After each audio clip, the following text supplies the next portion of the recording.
2 곱하기 3은 무슨 뜻으로 볼 수 있냐면 2가 3번 더해졌다 라고 볼 수 있잖아요, 그죠?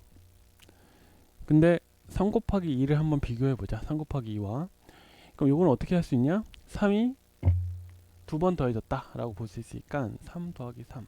그런데 2를 3번 더한 거나 3을 2번 더한 거나 6으로 같다라는 거예요. 2 곱하기 3은 그래서 3 곱하기 2다 이렇게 볼 수 있는 거죠. 그죠? 뭐 다른 어떤 자연수에 대해서도 항상 4 곱하기 6, 6 곱하기 4 항상 같다. 이러한 교환 법칙이 언제 성립한다 라고 알려져 있고 그것은 사실 맞습니다. 그죠? 예외를 발견을 할 수가 없어요. 그러면 이제 지금 궁금한 거는 뭐냐면 이게 음수여도 똑같이 성립할까라고 하는 거예요.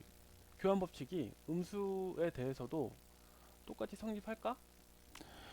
지금 2 곱하기 3 같은 경우에는 이것은 자연수고 우리가 감각할 수 있는 어떤 수잖아요.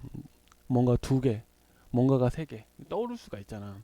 근데 마이너스 2라고 하면 얘는 어떻게 보면 약간 상상의 수 비슷한 거예요. 물론 우리가 수직선에서 이 마이너스 2를 나타낼 수 있기 때문에 어느 정도 다룰 수는 있지만 기본적으로 이렇게 막 자연수만큼 그렇게 자연스러운 수는 아니야.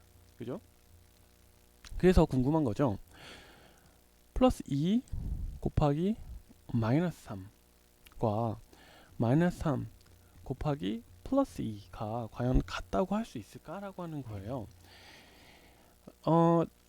지난 시간에 말씀드렸다시피 이 부분에 대해서는 마이너스 3이 2개가 있다라고 해석할 수가 있으니까 마이너스 3 더하기 마이너스 3 이렇게 볼 수 있다고 했죠. 그러면 얘가 마이너스 6이잖아. 이렇게. 자, 그럼 얘를 어떻게 볼 것이냐. 얘는 플러스 2가 지금 마이너스 3개가 있다라고 봐야 되는 건데 아니 3개면 3개였지 어떻게 마이너스 3개가 있냐.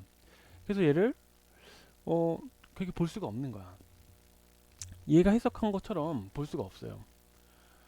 그러면 지금 여기서 보시면 이 우리가 교환법칙이라고 하는 게 자연수에서는 굉장히 자연스럽게 우리가 받아들일 수는 있지만 이것이 음수 쪽으로 넘어가 버리면 그렇게 자명하지 않다는 것을 알게 돼요. 그런데도 어떻게 합니까? 우리는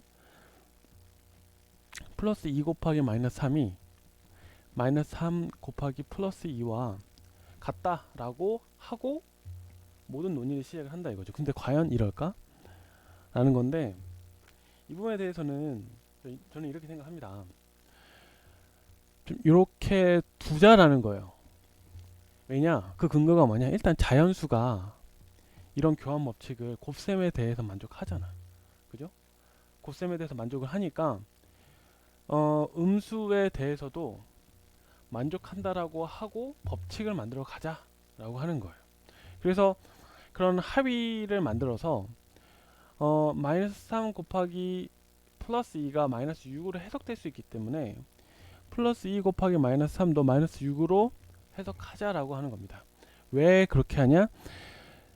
자연수가 그렇게 교환 법칙을 성립하기 때문에 음수도 똑같이 교환 법칙이 성립하도록 시스템을 만들자라고 하는 거예요. 그래서 숫자, 수학이라고 하는 건 그러한 시스템에 대한 학문인 겁니다. 아시겠죠? 뭐 예를 들어서 7 빼기 2, 7 빼기 2는 2 빼기 7이랑 다르잖아. 그죠? 7 빼기 2는 얘는 5고 얘는 마이너스 5인데 이거 같은 경우에는 빼기에 대해서는 교환법칙 성립을 하지 않죠. 그래서 이 자연수에서 성립하지 않는 교환법칙을 굳이 음수로까지 확대될 필요성을 못 느껴. 그렇지만 이 자연수에서 교환법칙이 성립하기 때문에 음수에서도 확장을 해서 생각을 해보자 이겁니다. 아시겠죠? 그래서 곱셈에서의 교환법칙이 정말일까, 정말 성립할까 하는 건 저는 이것은 합의가 됐다고 봐야 한다. 그렇게 시스템을 만들어 가는 것이다 라고 생각합니다.